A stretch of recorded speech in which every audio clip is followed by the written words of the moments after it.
Hey everyone, welcome back. Bigelow Reviews here. I am Brent Bigelow, and I have a new review for you, and that is Mitski's sixth studio album, Laurel Hell. So Laurel Hell, like I mentioned, is Mitski's sixth studio album and her follow-up to her 2018 album, Be the Cowboy, which released with like a lot of attention. A lot of people were saying that was like the album of the year in 2018.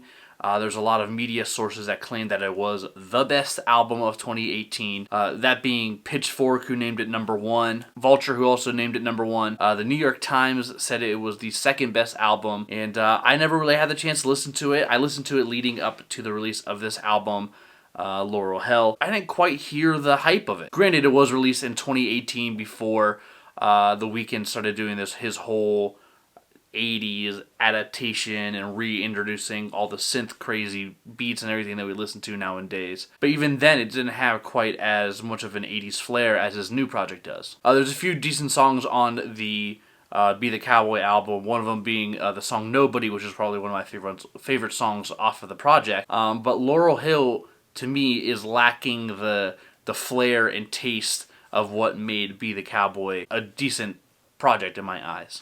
This project has like that little bit of the funky 80s style that I mentioned, but it's just missing something. Bits and pieces of Be the Cowboy was even missing some parts, but where that album kind of had a positive and more energetic, happy tone to it, Laurel Hell has a more mischievous and evil backside to it. I haven't listened to Mitski's discography all the way through before. I haven't really had the chance to listen to her. She's just not really my cup of tea, if we're being completely honest. But what I've understood for the two projects I have listened to, it sounds like she likes to work with as minimal production as possible, and a lot of the tracks feeling almost half-baked in a weird way. But it even goes off of like some of the songs just not feeling like they've been all the way done and putting the songs all the way to the max of what they should be at. But Laurel Hell just find its stride somewhere around like the mid mark of the album. Well, I think tracks 5, 6, and 7 are some of the best ones on the entire project. Track 5, being Heat Lightning, kind of has like a southern gospel, depressing type vibe to it. It's very hypnotic and has this like overlooming sense of doom to it. The song, from what I understand, is kind of about insomnia and then the anxiety that comes from that. But the way her lyrics are describing the situation, it feels like she's trying to say that you need to relax your mind and let go of the things that are bothering you to actually allow yourself to fall asleep. Kind of like a put your mind at rest and the body will follow type of a thing. But when it comes to the instrumentation on this track, the staccato pianos all the way through, and then the chimes blowing like the wind's coming in for a cold, breezy storm. It's nice. It sets the tone very well for a song like this. The biggest rocker on here is then track 6, which is the only heartbreaker, which is just an 80s, in a sense, power ballad where she wishes that her lover would mess up a little more, wouldn't be so perfect, so she doesn't feel like the only one out here hurting feelings. I really like the guitar solo in here. The guitar kind of sounds like Pokemon Red and Blue, like the monster calls. That's really what it sounds like. Here's an example. Sounds like something like that. I like the tone a lot on the guitar. It sounds cool.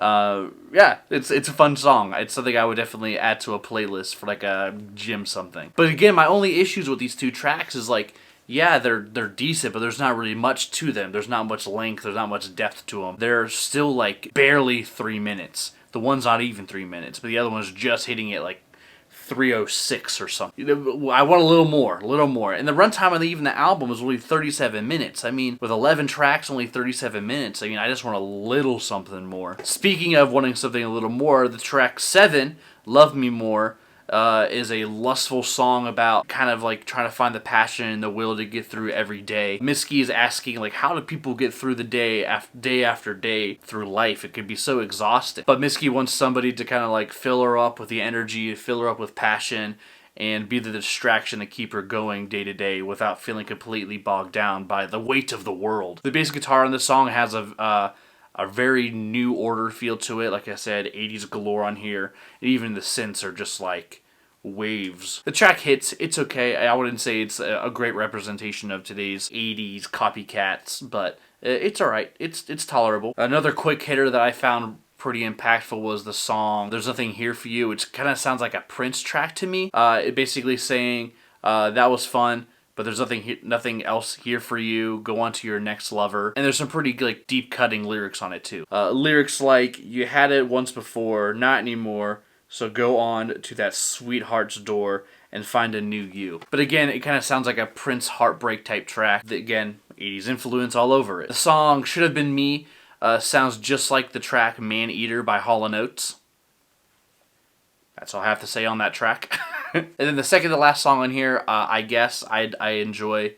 The song is called I Guess, but I guess I do enjoy it. It sounds like Snail Mail, if you ever heard of that group. I like their album that came out a few years ago, not the one so much this year, but the way she sings, she hits notes that like it sounds like the lead singer would have hit. But it's nice. It's a pretty sentimental track. The song is about acknowledging that this is the end of the relationship, but Mitski is thankful for all the memories that she got to make with this person, and then it's kind of like letting the dove go free. And then the last song in here, That's Our Lamp, is like a really weird song to be a closer. It's too happy-go-lucky, like we used to love each other next to the lamp and I thought I loved you then kind of a thing. But it's like, it's not a good note to end such like a sad and kind of depressing, evil album with. I wish you would have ended the album with the song I Guess. I feel like that would have been a better closer. I think That's Our Lamp is probably the worst song on this album, but that's mainly because it's poorly placed. Maybe if it was in a different spot on the track list, it might fit a little bit better, but yeah, it doesn't quite fit the tone for what she's going for in the very end. Especially off of I Guess, with being such a sad,